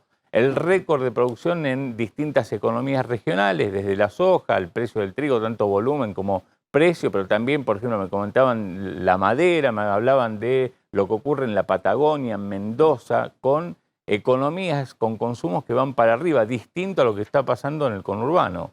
Me hablaban también de un turismo interno récord, en abril fue el caso de Semana Santa, de un turismo extranjero en distintas ciudades fronterizas del interior, donde explota justamente las ventas en autoservicios y almacenes, mientras que en Buenos Aires ocurre todo lo contrario y pega de lleno la inflación y no hay ningún contrapeso, ¿no? Esto que venimos hablando de que los salarios, la plata no alcanza para llegar a fin de mes y se ve la contracción del consumo. Así que es este fenómeno que se está visualizando con una pérdida de poder adquisitivo, caída del consumo, que es un fenómeno incipiente, montado a la suba de precios, sobre todo de alimentos, muy fuerte, pero todavía es una dinámica que se está notando más que nada concentrada en el conurbano y en algunos puntos de la ciudad de Buenos Aires. Enganchalo con la aceleración de precios de mayo. Claro, que tiene que ver con lo que ocurrió, según el INDEC, Maxi, en los últimos 12 meses,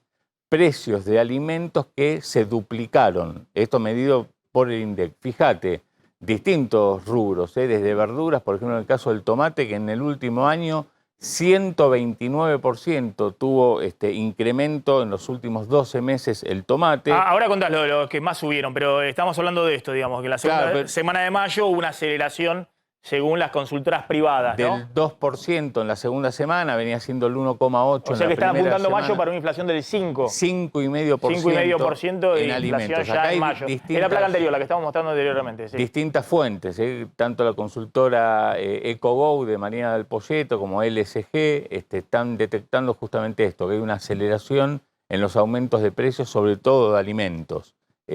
Con lo cual están previendo que la inflación de Mirá, el cálculo mayo es así, claro, sea otra vez cerca del 6%. Si te da 5,5 mayo, la inflación se tiene que desacelerar al 4% mensual promedio a partir de junio para que te dé 70 en el año, para que dé 70% de inflación en el año. Esto significa junio va a ser un poco más alta, 4,5%, y por ahí puede ser que en agosto, septiembre tengas alguna inflación por debajo de 4%, y en diciembre de nuevo puede ser que la tengas en 4, un poco más, pero lo que se tiene que desacelerar y para que se dé 70% de inflación en el año es una inflación promedio a partir de junio, diciembre, del 4% mensual. Si ya tenés 5,5 en mayo.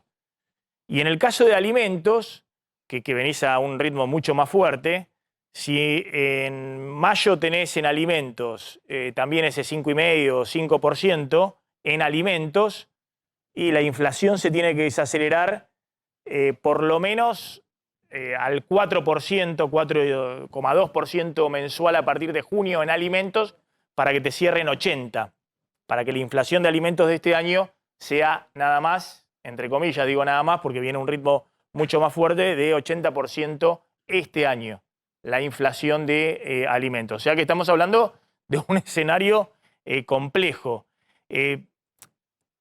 Yo tal vez no soy tan pesimista como algunos, yo citaba el caso de Redrado o Martín Rapetti, que están planteando que con estos niveles inflacionarios es inexorable que la economía te pegue una vuelta fuerte, digamos, que se venga un frenazo muy importante de la economía. Yo veo que hay un arrastre muy fuerte, vamos a ver el dato hoy de marzo, si hoy marzo da un poquito por arriba el EMAE, ya con solo estabilizarse en los niveles de marzo la economía crecería 5%, o sea que para que se cumpla 2% de crecimiento este año tiene que haber un frenazo muy fuerte en los próximos meses de la economía, una caída muy fuerte de la economía, que no hay que descartar en un escenario donde esta crisis sigue escalando, digamos, donde la inflación no se desacelera, donde se potencian las tensiones políticas dentro del oficialismo y fundamentalmente hay que ver cómo juega el Fondo Monetario si encuentra que no se ha acumulado un dólar en la reserva después de junio y el tipo de cambio oficial está muy atrasado. Es decir, el FMI está diciendo que hay por lo menos 20% de atraso respecto a la meta que le fijó el propio FMI. Entonces, si en algún momento quieren acomodar más rápido eso va a significar una aceleración inflacionaria todavía más rápida y una recesión más rápida. Ahora, ese escenario que estamos planteando contrasta un poco con la visión que tienen algunos, y entre ellos Carlos Maslatón, que está en comunicación con nosotros. Carlos. ¿Qué tal? ¿Cómo estás, Montenegro? Un placer. Igualmente, gracias por atendernos. Yo digo, vos estás extremadamente optimista respecto de la Argentina. Ahora vamos a hablar un poco del fenómeno Milei. Estábamos contando acá cómo cambia el escenario político con Milei en el medio, pero engancho primero el tema económico. ¿Por qué estás tan optimista respecto a la Argentina que viene en términos económicos? No la que viene después del 2023, en el 2024, sino lo que está pasando ahora. Mira, fabulosa tu nota de recién. Me parece que las conclusiones están todas. Tenés crecimiento, altísimo consumo y naturalmente con una inflación en alza partiendo de precios argentinos que eran bajísimos. Toda esta inflación no es una corrida contra el peso argentino, es una inflación de recuperación y de adaptación de precios a niveles que no podían seguir. Los precios miserables del año 18, 19, 20, 21 no podían seguir. Es normal que esto suceda. Cuando vos tenés recuperación económica, tenés subida de precios. Y para colmo, acá tenés presión de la inflación internacional, que es un tema aparte, pero que pega sobre Argentina y que tampoco es algo tan negativo como se está creyendo a nivel mundial. Así que yo te digo, del liberalismo clásico te digo, no me asusta esta inflación, no es una inflación tipo 1989, no va a haber hiperinflación en Argentina, ni siquiera es una inflación tipo 1975 del Rodrigazo. Esta es una inflación que se parece, Montenegro, y vos que sos economista lo vas a recordar, por ejemplo, a la de 1976-1977, o la de 1991-1992, o la del 2002 al 2003, que son tres cortos periodos que yo estoy mencionando, que vos tuviste subida de precio con altísimo crecimiento. Y además te tomé 3 ejemplos que no tienen nada que ver políticamente entre sí, para que empecemos a analizar la economía desentendida de los juegos de la política. Maslatón es todo una rareza, digamos, en el análisis económico y político argentino, porque es alguien que juega muy fuerte con Milei. Vos te autodefinís incluso como el puntero político ad honorem de Milei, tenés una muy buena relación con Milei, estás en el armado político cuando hacen los actos y demás. Milei tiene una visión muy negativa de lo que está pasando en la dinámica económica y viene planteando la posibilidad de una espiralización. Ahí tienen un punto de desencuentro respecto a cómo están viendo el país. Bueno, vos sabés que yo cuando Milei dice esas cosas, en privado le digo, en privado y en forma pública, le digo, hagamos una abstracción, hagamos un juego. Vos hoy sos presidente, Milei presidente, y tiene todo el poder político para en el mismo día que asume, dolarizar. Dolarizar quiere decir quitar todos los pesos de circulación y cambiar los depósitos en pesos por dólares, que los entrega el Banco Central a cada tenedor de pesos o a cada tenedor de un depósito en pesos. ¿Qué pasa con los precios en Argentina en ese caso? Lo hace todo en un día, el día que asume. ¿Los precios en Argentina desde estos niveles suben o bajan? Contestámelo vos, Montenegro. No, pero me quedé pensando que con qué Banco Central. Si el Banco Central tuviera todos los dólares para entregarle a los depositantes en pesos, estaríamos en una economía que no es la Argentina, digamos, estaríamos en el mejor de los mundos. Y para eso, ¿para qué queremos dolarizar? Hoy esa conversión no se puede hacer porque te daría como 5.000, 6.000 o 7.000. Que tenés que confiscar. Pero digo, si tuviéramos 400.000 millones de dólares como tiene Brasil en la reserva, digo, ¿para qué quiero dolarizar si estaría una economía muy sólida? Que andaría bárbaro. Vamos a hacer de cuenta que es una manía tuya hacer desaparecer al peso argentino. Es un juego, es un análisis económico. Los precios argentinos desde estos niveles, no existiendo más pesos y no habiendo más Banco Central, ¿suben o bajan? A ver, contestámelo. Si vos no me contestás, te lo digo yo. Suben, vuelan. Porque Argentina no puede valer 6 o 7 veces menos en sus precios internos que lo que pasa en todas partes del mundo. Y ya sé por dónde viene lo próximo, los salarios. El comerciante paraguayo, espectacular lo que dijo recién, no consigue trabajadores para el rubro gastronómico, ya lo sé, ya conozco lo que pasa en los restaurantes. No hay gente para trabajar. ¿Por qué? Porque los sueldos son muy bajos. ¿Cómo suben los sueldos en una economía? ¿Por decreto del gobierno? ¿Por convenciones colectivas de trabajo? Por demanda. Por demanda. Salgan a pagar más. Nadie va a trabajar por 50.000 pesos. Tiene que pagar 90.000, 100.000, 200.000. Esto va para arriba también. Y mi predicción, Montenegro, es que en los próximos 2 años, a la par de un gran crecimiento argentino, que yo te lo despolitizo completamente, lo que vas a tener es una recuperación impresionante de los salarios que le van a ganar a la inflación, en un contexto donde también la relación peso-dólar no va a volar, porque no tenés corrida cambiaria en este momento. Es más, el 222 pesos por dólar negro que tocó el año pasado, para mí es un techo de corto plazo, por lo menos, o de mediano plazo. Por eso vos hoy tenés 5, 6, 7% de inflación mensual del INDEC, contra un dólar que está parado ¿hace cuánto? Con un dólar que está en la brecha que está estable. Bueno, es si se quiere la gran contención para que no se espiralice la crisis. A ver, te hago un punto respecto... Pero pará, esa contención es natural de mercado, no es que alguien lo está regulando. No, este año sí. Este año sí. El año pasado el Banco Central se vendió en el contado con liquidación 2.700 millones de dólares para frenar la brecha. ¿Sabés lo que nadie dice? Hay un tremendo ingreso de capitales en negro en Argentina, Barrani.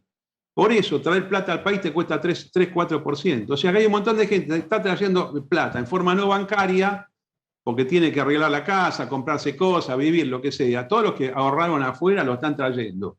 Y eso te tira el dólar para abajo. Y eso es una señal positiva para el país. Por eso, lo que debería hacer el ministro, que lo veo ahí que está en la filmación, de una vez por todas, quitarse todos los miedos a la corrida cambiaria, a la alta inflación, unificar el mercado de cambio, dejar flotar y dejar pasar. Tipo de cambio libre o tipo de cambio flotante. A ver, te hago, bueno, a ver, yo creo que es algo que se podría haber hecho cuando tuvieras un poco más de reservas en el Banco Central. Ahora estás en el piso de las reservas del Banco Central. No, porque es al revés la cosa. Para tener reservas tenés que abrir el mercado de cambios. Es cierto que con este cepo está demostrado que el cepo murió. Es muy difícil acumular reservas.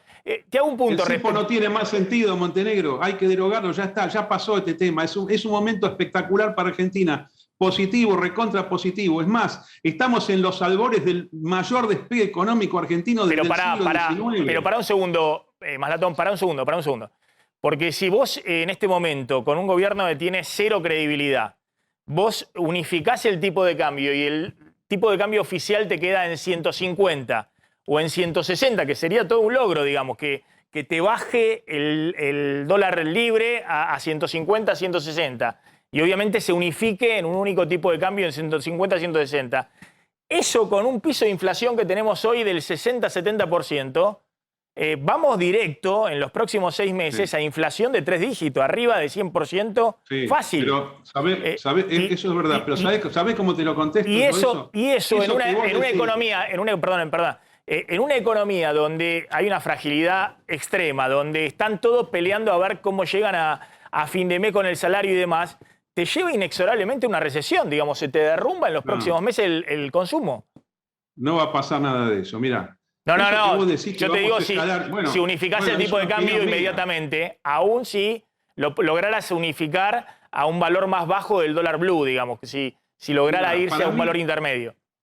Para mí el dólar está para caer. Ahora, después del 222 que tocó, está para caer a 173. Después va a volver a subir. Ese es el punto que yo lo veo técnicamente. Pero además, esta inflación que vos estás señalando de 3 dígitos, yo te digo, es verdad que va a pasar eso. Pero una vez. ¿Entendés lo que es? Es una vez. La diferencia entre una inflación sistémica que se va autoacelerando y un ajuste de precio, que el ajuste de precio es una vez. Es más, todo esto que estamos viendo ahora en Argentina, que tiene condiciones tan favorables internacionales para exportar y traer divisas, es una vez. Por eso yo no tengo los miedos típicamente liberales de que acá vas a acelerar y vas a ir a una hiperinflación. No hay conducta para inflación, no hay conducta para hiperinflación.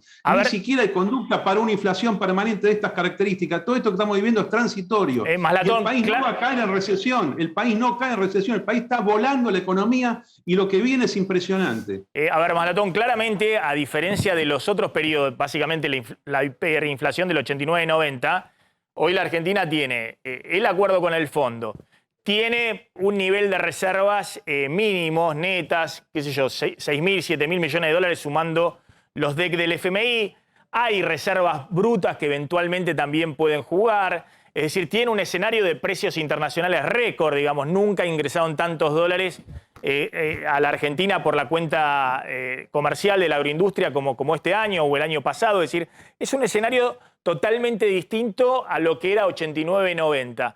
Ahora, la pregunta de fondo a mí me sorprende mucho porque vos lo apoyás a Milei. Milei está haciendo toda una campaña, creo yo, más allá de las ideas liberales y demás, que me parece perfecto que busque divulgarlas, es lo que él piensa. Una campaña donde hay una bronca muy grande con la política y él cataliza eso, ¿no? Un enojo muy grande a la política, básicamente por los fracasos permanentes en los últimos años. Ahora, tu escenario es poco menos que decir, bueno, va por el buen camino el actual gobierno. Eso es lo que no me termina de cerrar.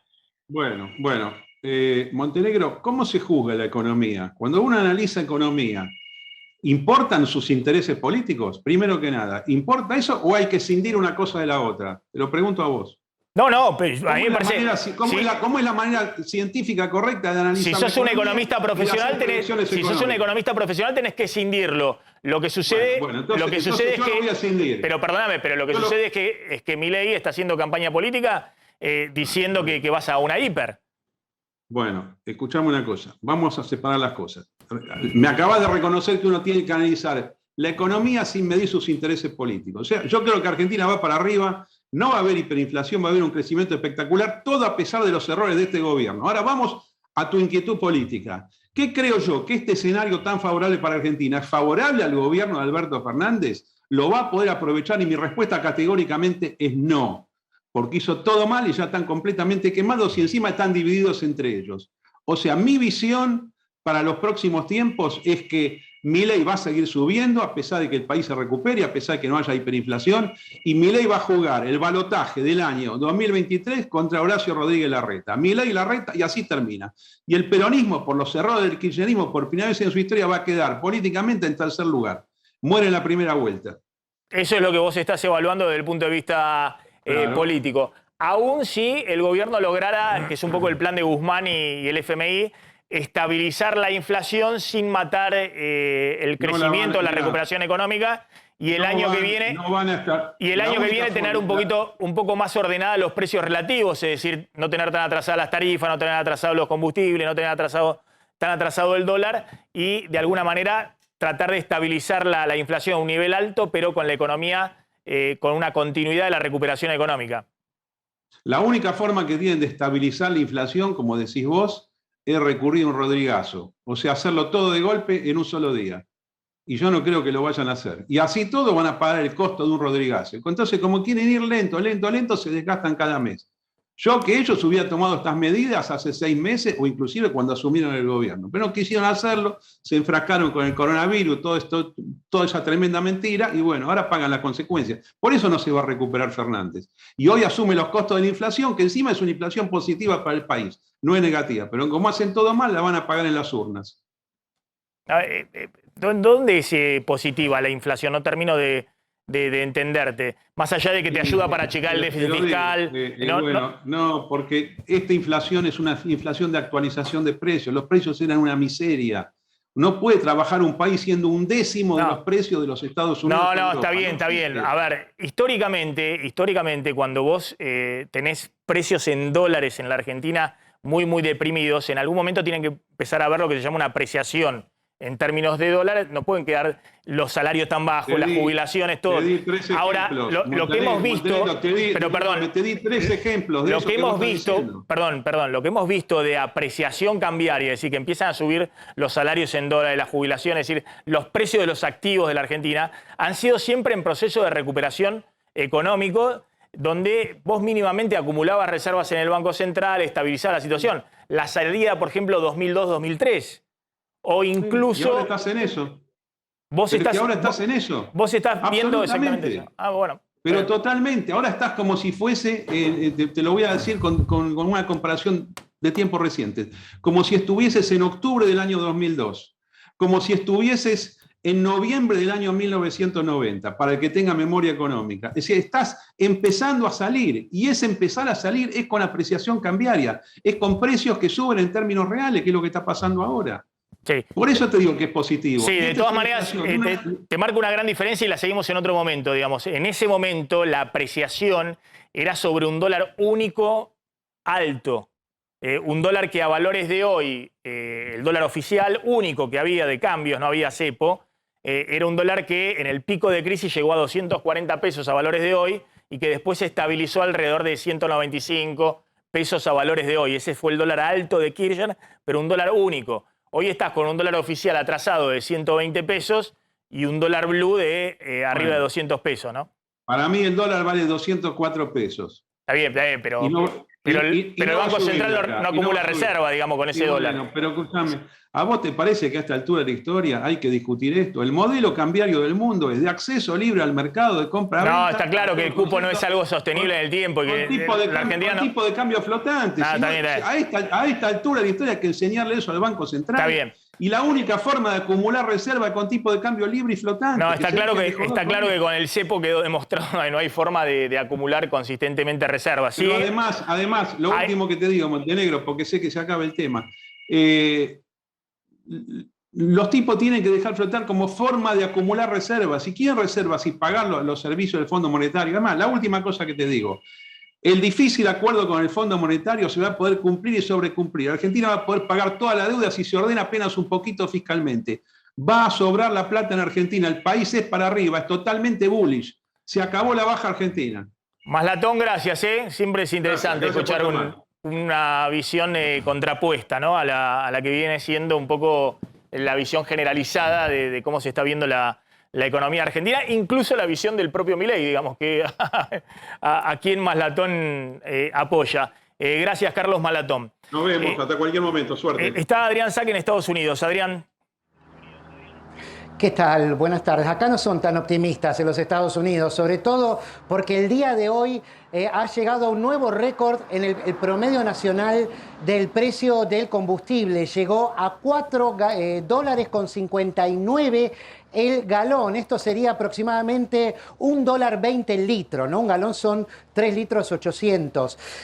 Y lo peor de todo es que las previsiones a futuro, según la mayoría de los analistas, hablan de que va a pasar los $5 en el verano boreal de aquí, digamos junio, julio, y que en agosto, según JP Morgan, la consultora que también mide el riesgo país, analista de la misma consultora, dicen que va a trepar hasta los $6.20 el galón. Esto sí que no tiene precedentes y complica mucho a la perspectiva de volver a tener una inflación razonable. Recordemos que tenemos el récord de 40 años acá, en los últimos 40 años, con 8.3% anual. Pero para peor, ¿qué es lo malo? ¿Qué es lo que hace que estén preocupados acá? Es que están apelando a las reservas y que las reservas de petróleo comercial, están descendiendo en lugar de ir recuperándose como se esperaba. Y el precio del combustible, a pesar de eso, está subiendo. Mirá, para que tengas una idea, la semana pasada las reservas bajaron en 3.4 millones de barriles de petróleo sobre una reserva que sigue teniendo 420 millones de barriles de petróleo. Entonces, es un número que preocupa porque la administración Biden creía que el precio se iba a poder mantener por debajo de $4 el galón. Y eso no está pasando, está subiendo y es lo que más hace subir la inflación total. Entonces, con esta perspectiva justamente, no solo sigue el riesgo de que la inflación aumente, sino que la propia titular del Departamento del Tesoro anoche, Janet Yellen, dijo que estamos ante un escenario de estanflación, ¿no? Stagflation. Es realmente una perspectiva que preocupa, porque si es la propia directora del Departamento del Tesoro, digamos que acá no hay mucho lugar para el optimismo. Así que bueno, por ahora estas son las noticias, Maxi, que tengo para darte, que es lo que lleva, lo que transporta los demás precios, que es siempre combustible, no tiene una perspectiva favorable para estabilizarse o descender. Es importante lo que estás contando, Adrián, y lo engancho con lo que discutíamos recién ahí con Maslatón, ¿no? Escribe una de nuestras televidentes y dice, Maslatón me dio ganas de vivir, ¿no? Con tanto optimismo. Aunque es el hombre... Yo me quería ir también. Aunque es el hombre clave de Milei en el armado político, tiene una visión totalmente contrapuesta con Milei respecto al diagnóstico de lo que pasa en la economía argentina y lo que puede suceder en el futuro. Pero hay un punto muy interesante que lo engancho con lo que vos decías recién de Estados Unidos. La estanflación es el escenario peor para cualquier economía. Es decir, una inflación alta, que en Estados Unidos hoy 10% de inflación, con algunos productos, no sé, autos, bueno, lo que estás contando de combustibles, alquileres subiendo al 20% para arriba, es inédito en Estados Unidos. Ahora, Estados Unidos venía con una recuperación económica muy importante, una creación de empleo muy grande. Si vos le errás a la perilla, ¿no? Y están en el proceso de suba de tasa de interés, y la suba de tasa que te encarece el crédito de corto y de largo plazo, es decir, te enfría el consumo y te enfría el sector inmobiliario, la inversión. Bueno, te pasás para el otro lado y terminás con una economía que se desacelera o entra en recesión y al mismo tiempo conserva altos niveles de inflación, estás en el peor de los escenarios. Que es un poco lo que se está discutiendo en un nivel totalmente distinto en la Argentina. Es decir, el gobierno sabe que después de lo que ocurrió 2018-2019, la pandemia en 2020 y la recuperación del año pasado, que solamente recuperó la caída de la pandemia, y se está en el nivel de 2019 hoy, bueno, si en estos niveles de inflación elevada encima la economía se te enfría y pega la vuelta, bueno, es el peor de los escenarios, porque te quedás con la inflación alta y una economía que se desaceleró, que cayó. Entonces, este tema de la estanflación es el debate de otro rango, digamos, en Estados Unidos, pero también es la discusión que se está dando acá, ¿no? Si esta economía puede seguir en un proceso de recuperación o no con estos niveles inflacionarios. Adrián, gracias, muy interesante lo que estás contando allá desde Estados Unidos. Gracias a vos. Y bueno, hay que tener en cuenta también que tenemos elecciones el 8 de noviembre, lo que se hace que no se pueda recortar el gasto público, que aumentó mucho en la administración de Joe Biden. Entonces ahí tenemos otro problema más, ¿no? Exactamente. Sí, y ahí está el tema del combustible, ¿no? Que no tiene freno. Mirá, $5 el galón. Estamos hablando hace un año, ¿cuánto? En $3 el galón directamente, $3.50. $3 con 4 centavos, pero no teníamos guerra en Ucrania, ¿no? Ese era el tema también. Eso es lo que más preocupa, que no se ve un horizonte para que termine la guerra. Adrián, gracias. Adrián Saque desde Estados Unidos. Bueno, dame el dato, aumenta el agua. Claro, hay un pedido de AISA para que las tarifas, así como ocurrirá con la luz y con el gas, bueno, las tarifas de agua también tengan una actualización por debajo de la inflación. El pedido es que aumente 32%, un 20% en julio, otro 10% acumulativo en el mes de octubre y un pedido especial, digamos, o fuera de esta agenda de la empresa para que haya otro incremento antes de fin de año para igualar el aumento en agua a lo que es la energía, tanto gas como claro, pero electricidad. vienen corriendo muy por detrás, digamos, Y porque están a diferencia hace de 3 años. Claro, exactamente. Desde mayo de 2019. A diferencia de luz y gas, no tuvo el aumento de marzo de este año. Y recordemos que es una empresa ahí estatal, donde directamente son fondos del Tesoro si no recompone mínimamente precios. Engancho el tema de las paritarias, la discusión que se viene. Enganchemos dos en una. La presión del sector de neumáticos por aumentos salariales mayores y la advertencia de Álvarez Agis, que fue viceministro de Economía de Kicillof y es uno de los economistas que Alberto Fernández tanteó como posible reemplazante de Guzmán. Bueno, el sector, el gremio de los neumáticos que se sentó a negociar paritarias en los últimos días, bueno, esa negociación fracasó porque los trabajadores rechazaron una oferta de aumento salarial del 63%, con lo cual, bueno, están buscando ser prácticamente una de las paritarias récord, porque hubo muy pocas por arriba de este número. Bueno, 63% dijeron que no, además están reclamando que las horas extras les paguen se calculen al 200% adicional, no al 100%. Y lo engancho con lo que dijo Álvarez Agis. Fíjense lo que dijo Álvarez Agis respecto a los peligros que corre esta economía si se dispara la puja distributiva y empieza la carrera dólar, precios, tasa, salarios. Bueno, lo que dijo el ex viceministro de Economía, la solución intuitiva de aumentar los salarios, aumentar los planes sociales, las paritarias